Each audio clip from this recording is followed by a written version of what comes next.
नमस्कार, आप देख रहे हैं कुरुक्षेत्र, आपके साथ मैं हूं स्वाति श्रीवास्तव। बात करें दंगल की, कुरुक्षेत्र में आज हम बात करेंगे कर्नाटक के दंगल की।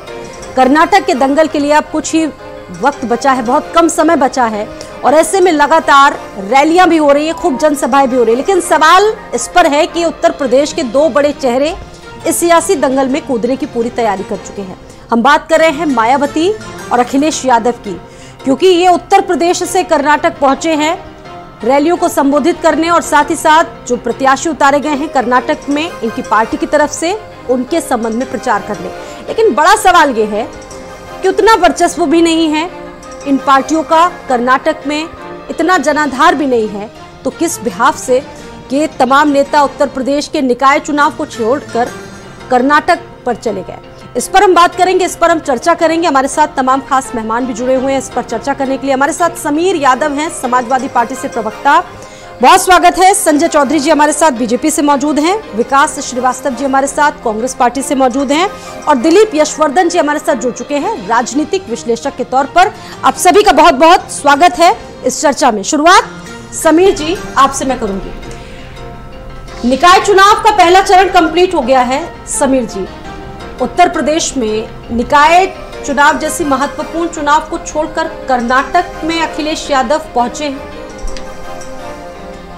स्वाति जी, ये प्रश्न, हालांकि निकाय चुनाव चल रहा है ये बात सही है, लेकिन अगर देखा जाए तो जब इस सूबे के मुख्यमंत्री, जिनके पास इस चुनाव को लड़ने के अलावा इस सूबे की जो परेशानियां हैं, उत्तर प्रदेश की जो दिक्कतें हैं, उनसे निपटने की है, जब वो सब कुछ छोड़ छाड़ के कर्नाटका चले गए, तो अगर आदरणीय राष्ट्रीय अध्यक्ष जी कर्नाटका गए हैं तो मुझे नहीं लगता कि इसमें कोई गलत चीज़ है। और रही बात की जो निकाय चुनाव हुए हैं, पहला चरण कंप्लीट हो चुका है। पहला चरण में समाजवादी पार्टी जहाँ जहाँ पे लड़ी है, जितने भी पहले फेज में जहाँ जहाँ चुनाव हुए वहाँ पे हमारे पक्ष में बहुत अच्छा मतदान हुआ है। लखनऊ में ही अगर हम देखें तो कल बहुत अच्छा मतदान हुआ है हमारे पक्ष में। हालांकि कुछ एक प्रॉब्लम्स हैं, जैसे कि कई जगह ईवीएम में प्रॉब्लम्स की शिकायतें आई, और सिर्फ हमारी ही नहीं, आपके चैनल्स ने भी कई जगह ऐसे चलाया जहां पे जो मतदाता हैं वो शिकायत कर रहे हैं, और कुछ ये आंकड़े भी आए कि कई लाख ऐसे लोग हैं जिनके वोट कट गए हैं और वो अपने मताधिकार को एक्सरसाइज करने से वंचित रह गए। और यही सब दिक्कतें जो समाजवादी पार्टी ने इस चुनाव से पहले भी और 2022 के चुनाव से अभी तक ये लगातार मुद्दा उठाते आ रही है। तो ये तो हो गई चुनाव से रिलेटेड बात, जो नगर निकाय के चुनाव है। लेकिन इसके बावजूद अगर हम देखें, जो कर्नाटका का जो चुनाव है ये बहुत ही एक अहम चुनाव है। क्योंकि ये जो चुनाव जिस तरीके से सामने आ रहा है, वो जो भारतीय जनता पार्टी की जो अहंकार है उसको तोड़ने, और जो भारतीय जनता पार्टी की एक जो वोटिंग मशीनरी है, जो इलेक्शन मशीनरी है, उस पर एक अंकुश लगाने का काम ये कर्नाटका के चुनाव करने वाले हैं। चाहे कितने भी एग्जिट पोल्स, हालांकि मेजॉरिटी जो एग्जिट पोल्स हैं वो वहाँ पे भारतीय जनता पार्टी की सरकार गिराते हुए दिख रहे हैं, और कुछ एग्जिट पोल्स हालांकि कुछ और दिखा रहे हैं। लेकिन हमें पूर्ण विश्वास है कि इस बार जो कर्नाटका का चुनाव है उसमें कर्नाटक अगर अखिलेश यादव प्रचार करने जाते तो इससे किसी को कोई आपत्ति नहीं। लेकिन सवाल यह है कि निकाय चुनाव, अगर उत्तर प्रदेश की बात करें तो उत्तर प्रदेश में उनका समाजवादी पार्टी का उनका खास जनाधार है। लेकिन अगर उत्तर प्रदेश जैसी जगहों पर फोकस नहीं रहता, निकाय चुनाव जैसी चीजों पर फोकस नहीं रहता, कहीं पर भी चुनाव प्रचार में दिखते नहीं, लास्ट टाइम पर चुनाव प्रचार में आते हैं, तो फिर सवाल तो यही से शुरू हो जाता है। स्वाति जी, मैं आपको यहाँ करेक्ट करना चाहूंगा। अगर उत्तर प्रदेश में निकाय चुनाव में एक पार्टी और एक नेता जो सबसे ज्यादा सक्रिय है वो आदरणीय अखिलेश यादव जी हैं, और अगर वो चाहे प्रकाश सिंह बादल जी के लिए श्रद्धांजलि देने जाएं, चाहे वो कहीं और जाए, लेकिन उत्तर प्रदेश में हमने देखा कि चाहे वो सहारनपुर हो, चाहे वो लखनऊ हो, चाहे वो कन्नौज हो, हर क्षेत्र में जहां पे चुनाव हो रहे हैं वहां पे आदरणीय अखिलेश यादव जी कैंपेन करने जा रहे हैं, और उनके साथ पूरा जनाधार है। उनकी रैलियों में जो उनको जन समर्थन मिल रहा है वो आपके हमारे सबके सामने है। और इस बीच 2 दिन का, ये 3 दिन का दौरा है, 3 दिवसीय, आज अखिलेश जी वहां पहुंचे हैं और 7 तारीख को वापस आ जाएंगे। तो जो अगला चरण का चुनाव है जिसमें पहले से भी कैंपेनिंग चल रही है, आते ही वापस वो इस चुनाव में भी लग जाएंगे। तो ये कहना कि निकाय चुनाव को छोड़ के कर्नाटक चुनाव में संदेश तो कुछ और अलग ही जा रहा है। संजय जी, बिल्कुल अलग जा रहा है। स्वाति जी, मैं एक मिनट का समय चाहूंगा। संदेश ये जा रहा है कि समाजवादी पार्टी, जो कि उत्तर प्रदेश में 3 बार सरकार बना चुकी है, उसके साथ साथ अब बाकी के जो प्रदेश है उसमें भी अपनी पैठ बनाने की कोशिश कर रही है। पहली बार नहीं है, कर्नाटका में हमारी पहली बार एंट्री 2005 में हुई थी, जब वहां के बाई इलेक्शन में लोकसभा की सीट हमने निकाली थी। उसके बाद चाहे पार्लियामेंट्री इलेक्शन हो, चाहे असेंबली इलेक्शन हो, समाजवादी पार्टी वहां पे अपने उम्मीदवार खड़ी करते आई है। तो ऐसा कहना कि सिर्फ इस बार कर्नाटका में उतर रही है ऐसा नहीं है। हाँ, लेकिन इस बार जो राष्ट्रीय अध्यक्ष जी की नीति है, रणनीति है, उसके तहत समाजवादी पार्टी को एक राष्ट्रीय पार्टी का एक जो प्रारूप देने की कोशिश है उसमें वो सक्रिय है। इससे पूर्व भी जो चुनाव हुए थे उसमें भी अखिलेश यादव ने प्रयोग किया, लेकिन प्रयोग सफल नहीं हो पाया, प्रत्याशी जीत नहीं पाए। चलिए इस पर हम चर्चा करेंगे आगे भी। संजय जी भी हमारे साथ बीजेपी से जुड़े हुए हैं। संजय जी, समीर जी कह रहे हैं कि अगर योगी आदित्यनाथ कर्नाटक में प्रचार करने जा सकते हैं तो अखिलेश यादव क्यों नहीं जा सकते, वो वहां पर अपनी पार्टी को क्यों नहीं मजबूत कर सकते?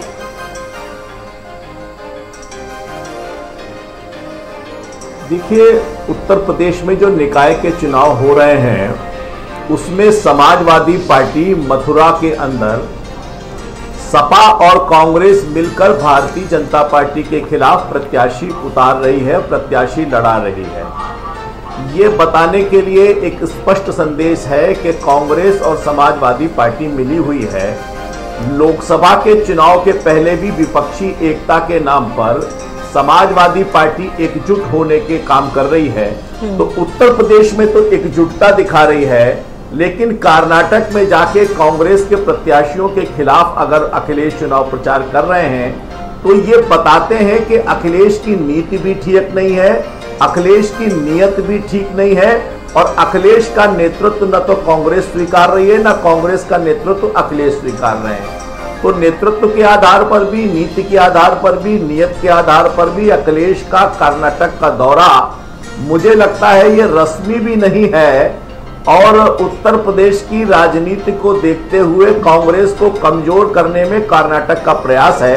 अखिलेश जी के पास सामने हताशा है हार की, और इसीलिए उत्तर प्रदेश में चुनाव प्रचार छोड़कर जब उनका राजनीतिक दल का अस्तित्व निकाय चुनाव में बाजी पर लगा है, ऐसे समय में यहां छोड़कर वहां जाना बताता है कि स्पष्ट हार को देखते हुए अखिलेश जी ने एक सुरक्षित रास्ता तैयार किया है, इसी के लिए वो कर्नाटक जा रहे हैं। ये नीति के आधार पर भी, नियत के आधार पर भी और भविष्य की राजनीति के आधार पर भी मुझको लगता है कि अखिलेश का ये कदम, बीजेपी को ऐसा लगता है कि अखिलेश यादव जी ने चुनाव का पहले ही आंकलन कर लिया है कि क्या नतीजे आएंगे, उससे पहले ही मैदान छोड़ दिया है, ऐसा बीजेपी को लगता है। समीर जी, बीजेपी को जो लगता है और बीजेपी को जो लग रहा है, बीजेपी को तो आज ये भी लग रहा है कि कर्नाटका में ये पूर्ण बहुमत की सरकार बना रहा है। अब अगर इसको क्या कहते हैं, हम अगर एक पैमाना मान के चलें तो आप समझ सकती है कि उत्तर प्रदेश में जो निकाय चुनाव है उसमें क्या हो रहा है। इनफैक्ट बीजेपी को समाजवादी पार्टी और माननीय आदरणीय अखिलेश यादव जी की नीति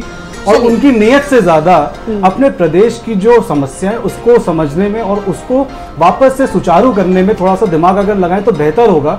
ये आज अगर जो हमारे प्रवक्ता बैठे हैं भारतीय जनता पार्टी को, इनको ये सोच के, इनको ये आज जान के, मुझे नहीं लगता कि बहुत ज्यादा, मतलब मुझे लगता है बहुत ज्यादा निराशा होनी चाहिए थी कि 2017 में 2018 में जो निकाय चुनाव हुए थे, आज 5 साल बाद जब पहले तो यही बात आपके लिए भी, समाजवादी पार्टी के लिए भी तो कही जा सकती है, पहले आपको भी तो यहाँ पर मजबूती बनाए रखनी थी, उसके बाद किसी दूसरी जगह। जी, मैं किसी और एंगल पे बात कर रहा हूँ कि 2018 के बाद जब 5 साल बाद यहाँ नगर निकाय चुनाव हुए हैं, तब पिछली बार से कम वोटिंग इस बार यहाँ पे प्रतिशत, अगर हम नंबर वाइज देखें, प्रतिशत वाइज देखें तो वोटिंग कम हुई है, जो कि एक बहुत ही ज्यादा चिंताजनक और निराशाजनक एक संदेश है सरकार के लिए कि किस तरीके से वो जो जनता है उनको वोट डालने के लिए, और सिर्फ ऐसा नहीं कि वोट डालने के लिए, जो कि अगर जो निकाय चुनाव, जो चुनाव आयोग है वो अगर लोगों के अगर वोटिंग लिस्ट में उनका नाम तक नहीं चढ़ा पा रही है तो ये एक बहुत बड़ी समस्या है। इस पर भी हम बात करेंगे। विकास जी, बीजेपी को लगता है कि समाजवादी पार्टी से नेता पहुंच रहे हैं वहां पर प्रचार करने अखिलेश यादव, कांग्रेस का कहीं ना कहीं खेल बिगड़ सकता है, कांग्रेस को नुकसान पहुंच सकता है। बीजेपी की चिंता तो हास्यप्रद दिख रही है, कांग्रेस पार्टी को कोई फर्क नहीं पड़ने वाला, बीजेपी को जरूर फर्क पड़ रहा होगा, तभी बीजेपी चिंतित दिख रही है। अखिलेश यादव जी का भी स्वागत है, मायावती जी का भी स्वागत है। कर्नाटक का चुनाव वहाँ की जनता का चुनाव है, जनता ने मन बना लिया है झूठ फरेब जुमलेबाजों को वहाँ से भगा देना है। महंगाई, बेरोजगारी और कमीशन खोर जो भारतीय जनता पार्टी है, जिसका जो लूट मचा रखी है, भ्रष्टाचार और लूट, उससे पूरी कर्नाटक की जनता परेशान है। वहाँ दल से ऊपर उठकर लोगों ने मन बना लिया है कि इस देश की एकता अखंडता को बनाने के साथ साथ भ्रष्टाचार के खिलाफ लड़ने वाला कोई है तो केवल कांग्रेस पार्टी और उसका नेतृत्व राहुल गांधी, प्रियंका गांधी। प्रधानमंत्री समेत पूरी ताकत भारतीय जनता पार्टी ने कर्नाटक के चुनाव में लगा दिया है। महिलाओं का जितना बड़ा अपमान अगर किसी ने किया है तो वो प्रधानमंत्री जी ने स्वयं किया है। प्रधानमंत्री जी के विधायक ने आदरणीय सोनिया गांधी जी, जिन्होंने अपने परिवार की शहादत दी है देश की एकता अखंडता के लिए, अपनी सास को खोया है, अपने पति को खोया है, जिन्होंने सत्ता को ठुकराते हुए इस देश को, जनता को, हिंदुत्व को नंबर 1 पर रखा और उन्होंने हिंदू जनमानस और सुषमा जी का विचार था कि विदेशी मूल की महिला को प्रधानमंत्री नहीं होना चाहिए। तो इस देश की 80 करोड़ जनता का सम्मान करते हुए आदरणीय सोनिया गांधी जी ने प्रधानमंत्री का पद पूर्ण बहुमत होने के बावजूद नहीं स्वीकारा। इस देश में अगर भावनाओं की कदर किया है, भावनाओं के लिए शहादत देने का काम किया है तो कांग्रेस पार्टी का शानदार नेतृत्व रहा, चाहे वो सोनिया जी हो चाहे राहुल जी रहे हो। पर आज प्रधानमंत्री के ने एकदम चुप्पी साध ली है, जिसने हमारी सोनिया जी के खिलाफ इतना जहर उगला है। जी उनके विधायकों ने, इनके नेताओं ने लगातार कुत्सित षड्यंत्र के तहत जहर पे जहर उगलते जा रहे हैं। हिंदुस्तान की बेटियों का इससे बड़ा अपमान नहीं हो सकता। अगर शायद सुषमा जी आज जीवित होती तो वो भी आज सोनिया जी के पक्ष में खड़ी होती, पर प्रधानमंत्री अपने परिवार को संभालने में नाकाम होने के साथ साथ अपनी जगह है। लेकिन कर्नाटक चुनाव में इस बार बजरंग बली को भी ले आया गया है, बजरंग दल के साथ हनुमान जी को जोड़ दिया गया है, बजरंग बली को जोड़ दिया गया है। कांग्रेस ने अपनी घोषणा पत्र में जैसे ही बैन करने, प्रतिबंध लगाने की बात कही तो ये मुद्दा भी लगातार गर्माता जा रहा है और इसमें कांग्रेस खुद ही फंसती दिख रही है, ऐसा लोगों का मानना है। भारतीय जनता पार्टी लगातार महिलाओं का अपमान करती है, धर्म का अपमान करती है, हिंदुत्व को कमजोर करके दिखाना चाहती है। जिस तरीके से जब व्यक्ति के पास कोई विषय नहीं रह जाता है, मुद्दा नहीं होता, विषय परक मुद्दा परक राजनीति नहीं रह जाती है, तो शिवसेना का अपमान करने वाली भारतीय जनता पार्टी ने भगवान शिव का अपमान किया है।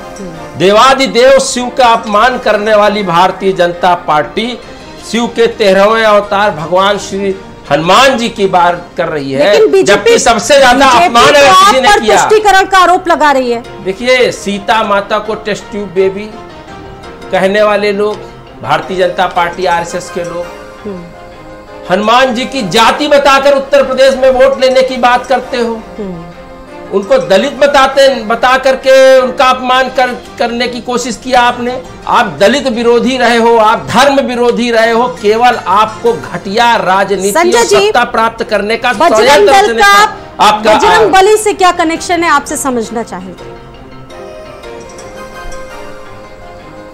देखिए, इस मुद्दे को स्वयं कांग्रेस ने अपने घोषणा पत्र में शामिल किया है। बजरंग बली को नहीं, बजरंग दल जो आतंकवादी संगठन है उसको शामिल किया, उसको बैन करेंगे भाई। बहुत देर बजरंग बली को नहीं बैन करने की बात हुई है। बजरंग दल नाम से जो आपने आतंकवादी संगठन बना रखा है, जो मणिपुर में आग लगा रहा है, पूरे कर्नाटक में आग लगा रहा है, भाजपा के लोग और आरएसएस के लोग वहां पर आगजनी कर रहे हैं, तोड़फोड़ गुंडागर्दी कर रहे हैं, उस संगठन को पूरा मौका मिलेगा। बोलिए संजय जी, बोलिए, अपनी बात रखिए। भाई चुप कराइए। जिनको चैनल पर बैठकर चर्चा करने का शालीनता नहीं है, मुझे लगता है ऐसे लोगों को निवेदन कीजिए कि कम से कम आप प्रश्न कर रहे हैं तो दूसरों का उत्तर सुनने की आपके अंदर क्षमता होनी चाहिए। इस चुनाव के अंदर बजरंग दल को पीएफआई से कंपेयर करके बजरंग दल पर प्रतिबंध लगाने की बात किसने शुरू की? ये भारतीय जनता पार्टी ने शुरू की क्या? देखिए, कांग्रेस की शुरू से ही नीति रही है, हमने उत्तर प्रदेश में भी देखा है कि राम जन्मभूमि का जब मंदिर बना तो उस मंदिर पर राम के मंदिर पर ताला कौन लगाता है? कांग्रेस पार्टी लगाती है। राम के अस्तित्व को लेकर सुप्रीम कोर्ट में एफआईआर कौन देती है? वो कांग्रेस पार्टी देती है। अच्छा, वास्तव में अखिलेश जी क्यों गए? क्योंकि राम भक्तों के विरोधी कांग्रेस है और राम की विरोधी कांग्रेस है और राम भक्तों पर गोलियां अखिलेश यादव जी के पिता चलाते हैं। तो जब राम के विरोध की बात होती है, जब हनुमान जी की जय की बात होती है, तो चोर चोर मौसेरे भाई की तरह समाजवादी पार्टी और कांग्रेस एकजुट होकर कर्नाटक में खड़ी हो जाती है। मुझे लगता है कि एक तरफ तो वो हैं जो राम के भक्त हैं, एक तरफ वो हैं जो राम के प्रति आस्था नहीं रखते हैं। इसी चुनाव के अंदर अगर चुनाव में जाना था तो चुनाव के अंदर जाकर ऐसे संगठन जिसके राष्ट्र के प्रति निष्ठा है, जो राष्ट्र की जय बोलता है, जो राम की जय बोलता है, जो बजरंगबली की जय बोलता है, ऐसे पर प्रतिबंध लगाने की बात करके कांग्रेस ने अपने मूल चरित्र को एकदम साफ कर दिया है।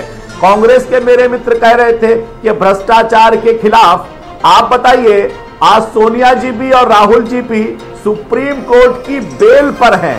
सुप्रीम कोर्ट ने उन्हें भ्रष्टाचार के आरोप में बेल पर छोड़ा हुआ है। तो भ्रष्टाचारी कौन हुआ? इनके पार्टी के शीर्षस्थ लोग भ्रष्टाचारी हैं और राम के भी विरोधी हैं, हनुमान के भी विरोधी हैं। ये इनके घोषणा पत्र में एकदम साफ है, एकदम क्लियर चित्र है कर्नाटक के जवाब दीजिए विकास जी। एक तरफ राम के विरोधी आप खड़े हैं और हनुमान के विरोधी आप। और सवाल बीजेपी इसलिए भी उठा रही है कि पीएफआई जैसे प्रतिबंधित जो जिहादी संगठन है उनसे आप कंपेयर कर दे रहे हैं बजरंग दल की। विकास जी, बजरंग दल का इतिहास क्या रहा है, कहां पर सृजन का काम किया है? आपने देखा होगा पार्कों में लड़के लड़कियों को थप्पड़ से मार रहे हैं, तलवार लेकर नंगा नाच रहे हैं, धर्म का अपमान कर रहे हैं। धर्म ध्वजा लेकर के धर्म का अपमान करना, भगवान का अपमान करना, इससे ज्यादा कुत्सित कोई कार्य इन लोगों के पास है? आपने देखा है कि मस्जिदों में जाकर राम का झंडा लगाकर हिंदू धर्म को अपमानित करने का काम किया है बजरंग दल। और भारतीय जनता पार्टी का आईना साफ हो चुका है। ये आरएसएस, बीजेपी, विश्व हिंदू परिषद के नाम से ये करोड़ों करोड़ रुपया चंदा वसूलते हैं। मैं अयोध्या का रहने वाला हूँ, हर बड़े मेले में इन्होंने चादर फैलाकर भगवान राम के भक्तों से करोड़ों कोशिश की है। देखिए करोड़ों, कांग्रेस ने भी तो जब लगा कि इससे कहीं ना कहीं नुकसान हो रहा है तो डैमेज कंट्रोल बात पूरी आ जाने दीजिए, पहले बजरंग दल का चरित्र सामने आ जाने दीजिए। अयोध्या का रहने वाला हूँ, मेरे सामने मैं जब हाई स्कूल इंटर पास कर रहा था उस समय बजरंग दल की स्थापना हो रही थी। माननीय विनय कटियार जी की स्वर क्या रहे हैं? इस देश को तोड़ने वाले, भारत के संविधान को जो लोग नहीं मानते हैं, उन्हीं लोगों ने हमेशा इस दल की पैरवी की है। भारत का स्वाभिमान सम्मान गिराने वाले लोग, जो धर्म के नाम पर हिंदू और मुसलमान को लड़ाने वाले लोग, हर दंगे के मुख्य आरोपी बजरंग दल, आरएसएस, बीजेपी के लोग। और किस तरीके से आपको जस्टिफाई करना है कि ये दल पीएफआई से दूसरा है? पीएफआई और दोनों एक दूसरे के पूरक है, एक दूसरे को बराबर फंडिंग करते हैं। इंटरनेशनल आतंकवाद का इनका चेहरा रहा है, इनके ऊपर लगातार आरोप लगे हैं, मुख्य आरोपी रहे हैं। चाहे वो मुजफ्फरनगर के दंगे हो, चाहे वो गोधरा के दंगे हो, हर दंगे में इस दल का नाम आया है। और भारत की 70 साल की सरकारों ने लगातार इनके ऊपर उंगली उठाई है। सरदार पटेल ने आरएसएस, बीजेपी के ऊपर हमला किया है, हमेशा उनके ऊपर कार्रवाई की है। खुश होने वाली बात नहीं है, ये भारत के हिंदुओं को अपमानित करने वाला दल है। यशवर्धन जी के पास जाऊंगी, आपसे जवाब लूंगी। पहले मैं दिलीप यशवर्धन जी से चाहूंगी। देखिए लगातार इस पर सियासत हो रही है, बजरंग दल का बजरंग बली से अगर कनेक्शन मिलाया जा रहा है, सवाल ये भी हो रहा है कि इसको लेकर ये तो अपमान कंट्रोल कर रही है कांग्रेस। अपमान नहीं हो सकता बजरंग बली का। आप कैसे इसको एनालिसिस करेंगे? आ रही हूँ संजय जी आपके पास। नाम हनुमान जी का काम आतंकवादियों का। दिलीप जी स्वाति जी, पहले तो भगवान से इंसान का अगर कोई कनेक्शन हो सकता है तो वो आध्यात्मिक कनेक्शन हो सकता है, राजनीतिक कनेक्शन तो बिल्कुल नहीं। और बजरंग या हनुमान या राम नाम रख लेने से उनके जो कैरेक्टर हैं वो इंसान में नहीं आ सकते, उसके लिए बड़ा सेक्रीफाइस चाहिए, जो राजनीति में तो बिल्कुल नहीं हो सकता। अगर आप आध्यात्मिक जगत में है और उस नाम को लेकर के अपने अंदर उस कैरेक्टर को उतारते हैं तो शायद आप उसके अंदर कुछ कर पाए, लेकिन राजनीति में तो नाम अगर रखा जाता है तो जनता को भ्रमित करने के लिए और उसका राजनीतिक लाभ उठाने के लिए दिया जाता है। और मुझे ऐसा लगता है कि आज की पूरी डिबेट हो बजरंग दल पर आकर के सेंट्रलाइज्ड हो गई है। हम लोग बात कर रहे हैं कर्नाटक चुनाव की, क्योंकि कर्नाटक चुनाव बड़ा चल रहा है ना, महत्वपूर्ण है। स्वाति जी, कर्नाटका का चुनाव बजरंग दल तो एक राजनीतिक मुद्दा बन गया है। वो राजनीतिक मुद्दा बनने का कारण ये है स्वाति जी कि कर्नाटका में मठ, बहुत बड़े बड़े मठ हैं और उन मठों का राजनीतिक इन्फ्लुएंस बहुत ज्यादा। हालांकि डायरेक्ट रूप से वो ये नहीं कहते कि उनका राजनीति में कोई हिस्सेदारी है, ना वो राजनीति को कहीं इन्फ्लुएंस करते हैं जी। लेकिन इनडायरेक्ट रूप से ये तय है कि कर्नाटका की सरकार बनने में उन मठों का बहुत ज्यादा रोल होता है। और अगर रोल ना होता तो अमित शाह जी मठ जाकर के वहां के महंतों से नहीं मिलते, राहुल गांधी भी जाकर के मिलने की कोशिश नहीं करते। तो हर बड़ा नेता कर्नाटका की राजनीति में मठों का योगदान चाहता है और उनको साधने की कोशिश करता है कि उनको पता है कि मठ का एक इशारा पूरी की पूरी राजनीति की हवा बदल सकता है। अब ये जाहिर सी बात है कि अगर मठ है तो वो हिंदुत्व को बढ़ावा दे रहे हैं और हिंदुत्व का झंडा इस समय लेकर के भारतीय जनता पार्टी चल रही है। और भारतीय जनता पार्टी ने बीजेपी की और जनता दल सेक्युलर की सरकार हटा करके 2019 में वहां सरकार बनाई है। तो जाहिर सी बात है कि अगर कांग्रेस की सरकार, लेकिन कांग्रेस अगर इस तरह का मुद्दा सर अपने घोषणा पत्र में लाती है, देखिए सवाल इसलिए इस पर उठ रहे हैं, अल्पसंख्यकों का तो भरोसा ले लिया, विश्वास में ले लिया, लेकिन बहुसंख्यकों का भी तो भरोसा लेना होगा ना। खुद इनके आके जो वरिष्ठ नेता है वो ये बात कह चुके हैं कि आपको चुनाव अगर जीतना है तो बहुसंख्यकों का भरोसा, उनकी भावनाओं को भी तो लेना होगा। क्या सिर्फ एक वर्ग को खुश करने से सरकार में आ जाएंगे आप? यही सवाल है। स्वाति जी किसी ऑर्गेनाइजेशन को बैन करने के लिए मुझे लगता नहीं कि किसी भी इलेक्शन मैनिफेस्टो में ये एजेंडा होना चाहिए। ये सरकारी एजेंडा है, जब आपकी सरकार बन जाए। हाँ। ये एडमिनिस्ट्रेटिव एजेंडा है, ये पॉलिटिकल एजेंडा नहीं है। ये एडमिनिस्ट्रेटिव अथॉरिटी होने के बाद इसने तो बीजेपी को बैठे बैठाए मुद्दा दे दिया, खुद ही बीजेपी को बैठे बैठाए मुद्दे दे दिया। और अब इस बिल्कुल, और ये कांग्रेस भले विकास जी इस पर जवाब ना देना चाह रहे हो, संजय जी आपको तो बैठे बैठाए मुद्दा मिल गया है, कांग्रेस का नुकसान है।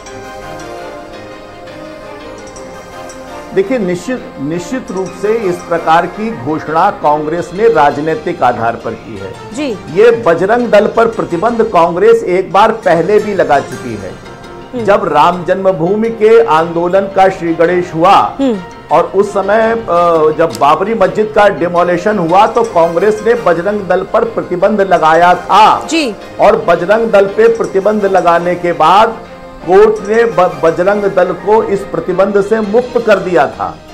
तो एक बार लगाकर कांग्रेस मुंह की खा चुकी है। जैसे उत्तर प्रदेश में भगवान राम का जन्म हुआ, उत्तर प्रदेश की जनता भगवान राम के प्रति अपना आदर रखती है, सम्मान रखती है, उन्हें अपना मानती है। वैसे ही कर्नाटक में श्री हनुमान जी का जन्म हुआ। पूरा का पूरा कर्नाटक हनुमान जी के प्रति अपनी भक्ति, अपनी श्रद्धा, अपना विश्वास प्रकट करता है। तो केवल और केवल राजनीतिक आधार पर नहीं, हिंदू समाज के मान बिंदुओं को अपमानित करने के लिए राजनीतिक आधार पर कांग्रेस ने संजय जी एक सवाल यहाँ पर ये भी उठ रहा है, आप ही क्या पार्टी के कुछ नेता उठा रहे हैं कि क्या राज्य सरकार के पास बैन लगाने का अधिकार है? नहीं, किसी संगठन कांग्रेस के मैनिफेस्टो में है जी। ये कांग्रेस के मैनिफेस्टो में है और कांग्रेस अपनी मैनिफेस्टो में इस बात को रखकर इसका राजनीतिक संदेश दे रही है कि वो अगर आई तो यहां आई और अगर वो आगे भी अशक्तिशाली होंगे तो बजरंग दल पर प्रतिबंध लगाएंगे। यानी कि कर्नाटक की जनता जिन भगवान श्री हनुमान को श्रद्धा रखती है, विश्वास रखती है, उनको अपना आराध्य मानती है, उनके ऊपर कर नहीं सकती लेकिन करने की मंशा जता रही है। यह बताती है कि कांग्रेस राजनीतिक आधार पर श्री हनुमान जी के ऊपर हमला कर रही है और इसीलिए देश को एकात्म सूत्र में जो राम के भक्तों का अपमान करने की बात कर रही है। इसीलिए भारतीय जनता पार्टी इस राजनीतिक कदम का विरोध कर रही है। बिल्कुल, आपके पास मैं लौटूंगी। दिलीप जी एक मिनट में आपके पास आऊंगी, जरा आपसे जानूंगी क्या किसी संगठन पे अधिकार होता है, किसी राज्य सरकार को, राज्य को क्या वो बैन लगा सकता है? आपसे ये भी जानेंगे क्योंकि इस पर भी लगातार विवाद उठ रहा है। आपके सवाल का जवाब हाँ भी और ना भी। देखिए, भारतीय संविधान के आर्टिकल 19(1)(c) में ये फंडामेंटल राइट दिया है कि कोई भी व्यक्ति जो भारतीय मूल का है। और इस वक्त मुख्यमंत्री योगी आदित्यनाथ गाजियाबाद में मौजूद है, क्या कुछ कह रहे हैं पहले?